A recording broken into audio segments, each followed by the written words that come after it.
I pull up to this guy's house and he recognizes me, which is crazy. He goes, "What the hell? Aaron Rivers from Dry Bar Comedy. My friends are never gonna believe that you're at my house buying drugs." I was like, you don't have to tell them if you don't want them. They're not gonna believe you in the first place. Let's skip a step, maybe. He goes, "Come in, man, I'm gonna hook you up." You know, he kept saying that all night. He's like, "I'm hooking you up. You're getting hooked up tonight." And I only bring that up so you know the rest of the story is his fault. I get in his house, he's hooking me up, he's pouring marijuana out of a coffee can into like a giant Ziploc bag. And I was like, well, that's more than I asked for, but I deserve it. So I was kind of torn on what to do. I felt a little guilty, like, oh, maybe I'm taking advantage of him because I'm a big time celebrity, you know? Like, I don't want him to like call TMZ. And then like TMZ would be like, who? And he'd be like, he did a show for 200 people in Auburn the other day. He's a big deal. He's like the Eagles cover band famous. So I thought, like, why don't I just hand him $20 out of the generosity of my heart? I'm happy to pay, you know, a up and coming drug dealer, I guess, and kind of help him on his journey. And so I give him $20, and he goes, "That'll just be $100." Yeah. Do you guys understand what's happening? I was expecting free drugs, not a student discount. This isn't my fault, right? If I put out an ad and I was like, "Come to my show in Auburn, I'm hooking you up with tickets," and then you showed up and they're like, "It's $40 each," you'd be like, "That's a reasonable price for a level of talent we're about to see." If we had our heart set on free, maybe we'd settle for like 20 or something. It's not as funny if you guys don't go along with it, but you're like, "No, he paid the right price."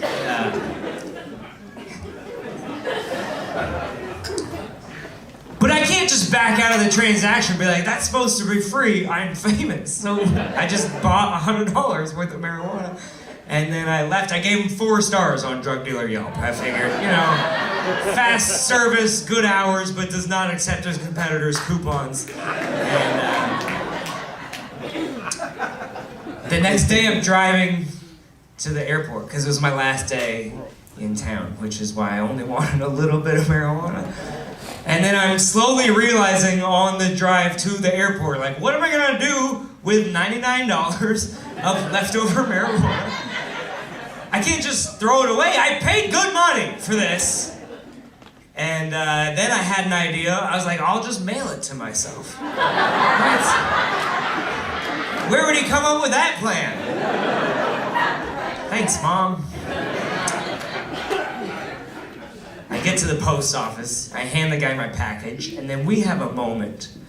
Because we both realize at the exact same time that simply adding a second Ziploc bag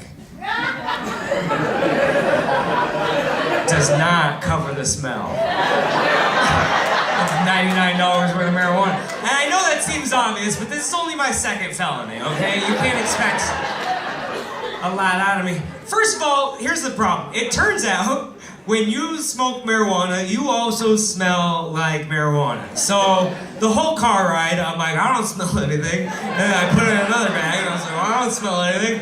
And then as soon as I handed it to the guy, I was like, that's all I smell. And then he made eye contact, almost to confirm it, like, hey, don't do this to me. And I didn't know what to do. I just backed out slowly. I was like, be my guy on the inside. And then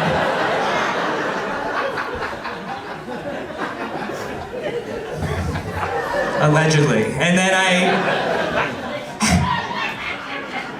I get to my car, I immediately Google, what happens if I mailed myself drugs? Which is the dumbest thing you can do. I'm still on their Wi-Fi. Like, they don't even need a warrant to just go through my phone and be like, oh, look at that. Yeah, we showed up to his show, he admitted everything, and then we checked his search history, guilty as fuck. Also, not the most embarrassing thing on my search history. If we're being honest, you know? Definitely the most illegal, but not the most embarrassing. They were stepsisters, that's fine. It's fine. I get home a few days later, I do not have a package of drugs, but I do have a love letter from the post office. And it just says, hey, we confiscated your package because we suspect that there are drugs in it. Oh, what gave you that idea? The letter says, we don't have a warrant to open the package, so we're gonna just hang on to it unless you wanna come down. We can just open it together. If there's no drugs, you just be on your way. I was like, I think you guys just hang on to it. I don't know who's trying to send me drugs, but I do not appreciate that, all right?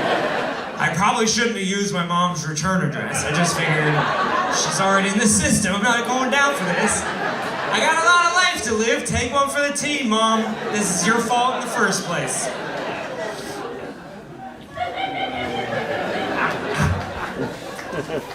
My dad doesn't use marijuana, which is good, right? Figure if he's losing his keys this much sober, maybe pot's not for you, you know? Getting old is just being permanently stoned anyway. You're just walking around all the time like, where did I put my keys? I'm hungry, I need a nap, right? Every time I get stoned, I'm like, I'm me from the future. This is gonna be great. I'm so prepared. My dad's been sober for 30 years, actually, which is suspicious. Yeah. Because I'm 34. Sure, that's just a coincidence, right? It's definitely an awkward conversation to have, like, hey, what was your rock bottom? You. Alright, appreciate it. I have no idea what I did as a kid, but imagine he sat me down, was like, look, if I don't quit drinking, one of us isn't gonna make it. So, I'm glad he made the right choice. I would have missed him. I would like to quit drinking altogether, but I'm worried that if I do, I'll have to get a personality. It seems like so much work, you know? I'm trying to moderate my drinking for now. It's not great. I'm just trying to make a decision before a judge makes one for me. So my new life motto is that 2 drinks is the new midnight. Because when I was growing up, my dad would always be like, nothing good happens after midnight. Nothing open but legs in hospitals. If this were his show, he'd be like, what's the deal with 24-hour ATMs? Yeah, comedy skips a generation, I guess. Look. Don't get me wrong, it's great dad advice. If you're withdrawing money from an ATM at 1 in the morning, it's not going to charity. Red Cross doesn't have a drop box. It's 9 a.m. Puerto Rico time. They need it now. That hurricane was bad. If you're withdrawing money at 1 in the morning for charity, that's the stripper's name. So, that's right. No judgment, I've bought plenty of textbooks. I'm just saying, those girls gotta go to school, but... For me, 2 drinks is the new midnight, because nothing good happens after 2 drinks for me. I'm a lightweight, I have 2 drinks, I'm like, I feel so sexy and successful, this is amazing. And your drunk logic is like, if I feel this good after 2 drinks, imagine how I'd feel after 17. But it's never a continuous experience. A lot of diminishing returns, you know? You get to 3 drinks, pretty much the same, so it tricks you.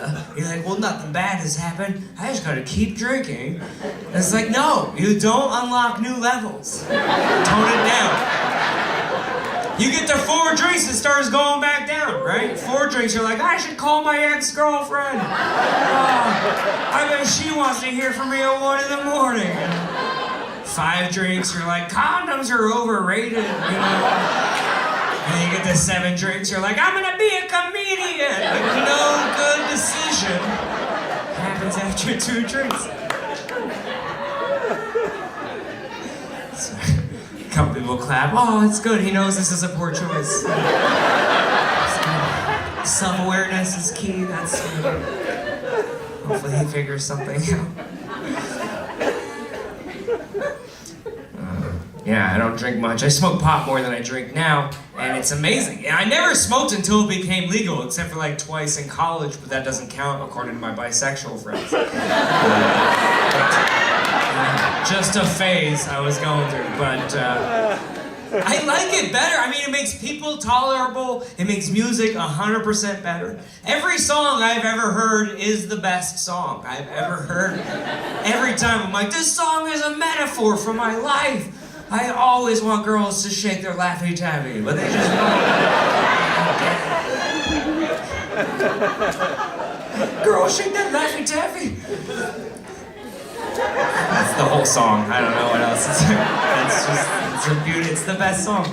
Those are only words. Shake that Laffy Taffy. I do know one other part. Girls call me Jolly Rancher because I stay so hard you could suck me for a long time. Oh my God. It's just poetry, you know? Like the pictures you paint with your words.